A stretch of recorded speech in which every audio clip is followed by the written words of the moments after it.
ഈശോയിൽ ഏറ്റവും സ്നേഹമുള്ള പ്രിയ ദൈവമക്കളെ, ഈ വിശുദ്ധ പ്രഭാതത്തിൽ നാം ദൈവത്തിരുസന്നിധിയിൽ പ്രാർത്ഥനാപൂർവമായിരിക്കുമ്പോൾ ക്രിസ്തു സ്നേഹത്തെ ധ്യാനിക്കാം. വിശുദ്ധ വാരത്തിൻ്റെ തിങ്കളാഴ്ചയായി ഇന്ന് ഏറെ അർത്ഥസമ്പുഷ്ടമായ തിരുവചനങ്ങളിലൂടെ തിരുസഭ നമ്മെ ക്രിസ്തുവിൻ്റെ സ്നേഹത്തിൻ്റെ പൂർണ്ണതയിലേക്ക് നയിക്കുന്നു. ഇന്നത്തെ ആദ്യ വായന യെശയ്യാ പ്രവാചകന്റെ പുസ്തകം 42-ാം അധ്യായത്തിൽ നിന്നുള്ളതാണ്. അവിടെ ക്രിസ്തു യഥാർത്ഥത്തിൽ സഹനദാസനാണെന്നും അവൻ്റെ സഹനത്തിലൂടെ രക്ഷയുടെ കൃപയും ബലവുമുണ്ടെന്ന് ക്രിസ്തുവിന് 750 വർഷങ്ങൾക്ക് മുമ്പ് ജീവിച്ചിരുന്ന പ്രവാചകന്റെ അധരങ്ങളിലൂടെ പ്രഘോഷിക്കപ്പെടുന്നു. ഇതെല്ലാം സംഭവിക്കുക തന്നെ വേണമെന്നും അതെല്ലാം ദൈവഹിതമാണെന്നും ഓർപ്പെടുത്തുന്നു. ഇന്നത്തെ സുവിശേഷമാകട്ടെ, യേശു ലാസറിൻ്റെ ഭവനത്തിൽ വരുമ്പോൾ ലാസറിൻ്റെ സഹോദരി മറിയം ഈശോയുടെ കാൽക്കൽ അതീവ വിലപിടിപ്പുള്ള സുഗന്ധ ലേപനം പൂശിക്കൊണ്ട് യേശുവിനുള്ള ആദരവും സ്നേഹവും പ്രകടിപ്പിക്കുന്നു.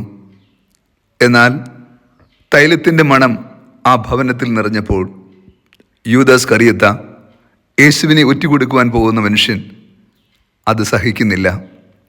അവൻ പറയുന്ന വാക്കിപ്രകാരമാണ്: എന്തുകൊണ്ട് ഈ തൈലം 300 ദനാറയ്ക്ക് വിറ്റ് ദരിദ്രർക്ക് കൊടുത്തില്ല?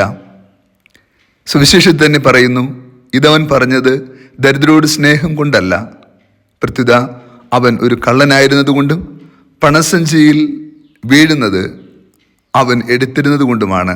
അധർമ്മ മാർഗത്തിലൂടെ ചരിക്കുന്നവർക്ക് നന്മയുടെ ബലങ്ങളെ തിരിച്ചറിയാനാകില്ല. യൂദാസ് അപ്രകാരമായിരുന്നു. ബാഹ്യമായി അവൻ പറയുന്നത് ന്യായമാണ് എന്ന് നമുക്ക് തോന്നുമ്പോഴും ഉള്ളിൻ്റെ ഉള്ളിൽ നന്മയുടെ ബലമുണ്ടായിരുന്നില്ല. മറ്റുള്ളവർ നന്മ ചെയ്യുമ്പോൾ നിരൂപാധികം അംഗീകരിക്കുകയും ആദരിക്കുകയും ചെയ്യേണ്ടതിന് പകരം അവർ വിമർശിക്കുകയും നിഷേധിക്കുകയും നിന്ദിക്കുകയും ചെയ്യുന്നത് യൂദാസിൻ്റെ പ്രവൃത്തിയാണെന്ന് സുവിശേഷം ഓർപ്പെടുത്തുന്നു. സത്യത്തിൽ അവൻ ചെയ്തത് അതുതന്നെയല്ലേ? ഹൃദയത്തിൽ ദരിദ്രരോട് യാതൊരു നന്മയും കരുണയും ഉണ്ടാകാതിരിക്കെ ഒരു സൽപ്രവൃത്തിയെ നിഷേധിക്കുവാൻ വേണ്ടി മാത്രം ദരിദ്രരെ കൂട്ടുപിടിച്ചുകൊണ്ട് സംസാരിച്ചു. ഹൃദയം കാണുന്ന ദൈവത്തിന് നമ്മെ നന്നായി അറിയാം. അതുകൊണ്ട് തന്നെ നമ്മുടെ കാപട്യം ദൈവം തിരിച്ചറിയുന്നു. യേശു അതുകൊണ്ട് ഇന്നത്തെ സുവിശേഷം നൽകുന്ന മറുപടി ഇതാണ്: അവളെ വേദനിപ്പിക്കേണ്ടതില്ല, എൻ്റെ മരണശുശ്രൂഷയ്ക്കായി ചെയ്തുവെന്ന് കരുതിക്കൊള്ളുക. യേശു അത് കരുതി വയ്ക്കുകയാണ്, അതിന് വിലയിടുകയാണ്. ദൈവത്തിനു മുമ്പിൽ നാം ചെയ്യുന്ന എല്ലാ പ്രവൃത്തികൾക്കും പ്രതിഫലമുണ്ട്. അതുകൊണ്ട് തന്നെ യേശു ആ പെൺകുട്ടിയെ സമൂഹമധ്യേ വേദനിപ്പിക്കുവാനോ സങ്കടപ്പെടുത്തുവാനോ തയ്യാറാകുന്നില്ല. അവൾ ചെയ്ത സൽപ്രവൃത്തിയെ യേശു ആദരിക്കുകയാണ് ചെയ്തത്.